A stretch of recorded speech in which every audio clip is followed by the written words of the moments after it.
खबरों में बने रहने के लिए बेल आइकन दबाएं और फर्स्ट इंडिया न्यूज को सब्सक्राइब कीजिए।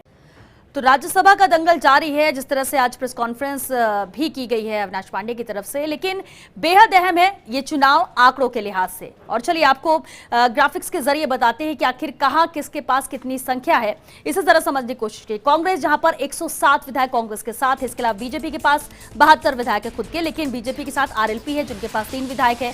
निर्दलीय जो 13 विधायक हैं वो भी कांग्रेस के साथ है, बीटीपी के 2 विधायक भी कांग्रेस के साथ आए हैं, सीपीएम के 2 विधायक है जो कि कांग्रेस के साथ है, आरएलडी का 1 विधायक है। और इस तरह से कांग्रेस इसलिए आश्वस्त है कि 125 करीब विधायक हैं जो हमारे साथ हैं, और ऐसे में ये राज्यसभा की दोनों सीटें जीतना लगभग तय है। और ये आंकड़े बताते हैं, यही वो फिगर्स है जिसको लेकर बार बार कांग्रेस की तरफ से आरोप बीजेपी के लिए लगाए जा रहे हैं। जब आपके पास आंकड़े नहीं है, जब आपके पास नंबर्स नहीं है, तो आपने 2 कैंडिडेट अपने कैसे उतार दिए, क्योंकि बीजेपी के पास जहां 72 विधायक हैं तो वहीं आरएलपी के पास 3 है, कुल 75 का इनका आंकड़ा है। लेकिन कांग्रेस जो कि कुल 125 के आंकड़े की यहां पर बात कर रही है, क्योंकि 7 यहां पर निर्दलियों का है, 7 बीटीपी का भी है, तो इस लिहाज से ये आंकड़े दर्शाते हैं कि कहां कौन कितना भारी नजर आ रहा है। और इसी को लेकर ही ये गहमा-गहमी राज्यसभा चुनावों को लेकर बनी हुई है।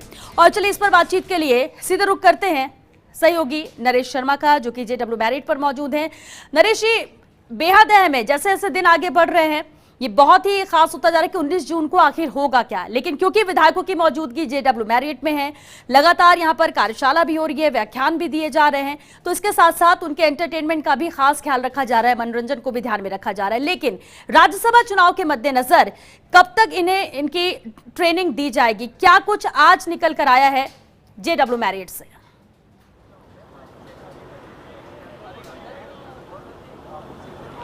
बिल्कुल, देखिए ट्रेनिंग का जो जवाब मैं आपको देता हूं, लेकिन उससे पहले अपडेट ये है कि मुख्यमंत्री अशोक गहलोत, अविनाश पांडे और सचिन पायलट, इन तीनों नेताओं में कुछ ही देर पहले इस होटल में मुलाकात हुई है। सचिन पायलट 2 दिन तक दिल्ली थे और दिल्ली के बाद सीधे जो है वो होटल में रुके हैं जहां पे कांग्रेसी विधायकों को रखा गया है, और यहां पे तीनों नेताओं के बीच मंथन हुआ है, चर्चा हुई है, राज्यसभा के चुनाव की रणनीति पे बात हुई है। और उसी में भी ये तय हुआ कि किस तरह से जो विधायकों की जो ट्रेनिंग कराई जाए, खासकर मॉक पोलिंग को लेके, कि एक ट्रेनिंग का सेशन ऐसा रखा जाए ताकि जब वोटिंग का समय हो तो किसी विधायक से कोई गड़बड़ी ना हो सके, कोई गलती ना हो सके, क्रॉस वोटिंग की जो संभावना है वो ना रह सके, क्योंकि कई नए विधायक हैं जिनको राज्यसभा चुनाव में पहली बार वोटिंग करने का हक मिलेगा। ऐसे में उनके लिए ट्रेनिंग जो है वो काफ़ी खास रहती है। ऐसे में इस महत्वपूर्ण मुलाकात है, उसके कई राजनीतिक मायने भी है और कई राजनीतिक चर्चाएं भी हुई है। और अगर आज के दिन की बात करें तो देखिए कार्यशाला का आयोजन हुआ है जिसमें सुप्रिया ने जो है पूरी बात रखी है, खासकर आर्थिक मामलों को लेके उन्होंने बात रखी है कि किस तरह से मनमोहन सरकार में आर्थिक फैसले लिए गए थे देश की आर्थिक गतिविधियों को बढ़ाने के लिए, और किस तरह से अब केंद्र सरकार के जो फैसले हैं उनको लेके भी उन्होंने बताया कि जो हाल ही में जो कोरोना संकट काल में जो केंद्र सरकार ने जो 20 लाख करोड़ के पैकेज की बात कही थी, तो उसमें क्या सच्चाई है, क्या जनता को मिलेगा या नहीं मिलेगा, इन तमाम मुद्दों पे इन बातों को रखा गया, तमाम बातें रखी गई थी।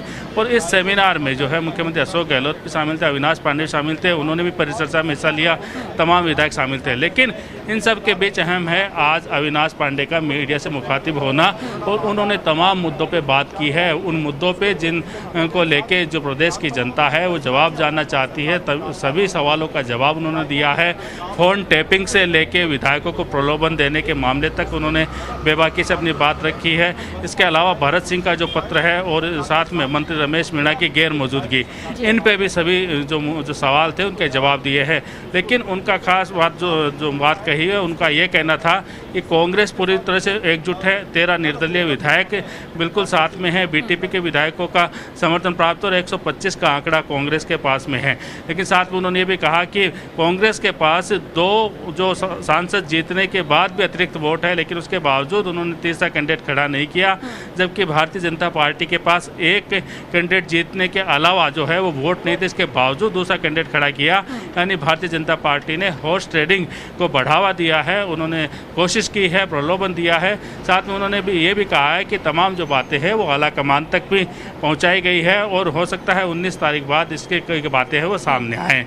और इसके अलावा जो संगठन में किस तरह से नियुक्ति दी जा सके, संगठन में बदलाव की बात हो या मंत्रिमंडल में बदलाव की बात हो, तो उनका कहना था कि सतत प्रक्रिया है। लेकिन खासकर राजनीतिक नियुक्ति को लेके अविनाश पांडे ने ये कहा है कि चूँकि कोरोना काल था, 2-3 महीने का समय, इसमें जो गति थी वो धीमी पड़ी है। ऐसे में अब जैसे जैसे राज्यसभा चुनाव खत्म होने के बाद है, जैसे जैसे समय आगे बढ़ेगा राजनीतिक नियुक्तियाँ भी की जाएगी। तो आज का जो दिन है ये कह सकते हैं कि अगर इस होटल के अंदर की बात करें तो कार्यशाला का आयोजन हुआ है, मीटिंगें 1-to-1 चर्चा हुई है, मीटिंगें हुई है, विधायकों में आपसी चर्चा हुई है, मुख्यमंत्री, उप मुख्यमंत्री, प्रदेश प्रभारी विवेक बंसल, इनमें चर्चा हुई है।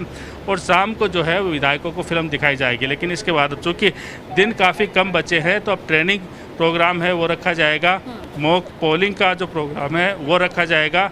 इसके अलावा देर रात तक आज भी जो विधायकों की चर्चा होगी, बात होगी। और ख़ास बात यह है कि इस मौके पर तमाम जो विधायक हैं वो अपने क्षेत्र की समस्याओं को भी मुख्यमंत्री और यहाँ मौजूद मंत्रियों के सामने रख रहे हैं। बिल्कुल, तो आने वाले 3 दिन और भी ज़्यादा अहम है। बिल्कुल नरेश, आप नजर बनाकर रखें, आगे भी आपसे अपडेट लेंगे। फिलहाल के लिए शुक्रिया इस पूरी बातचीत के लिए।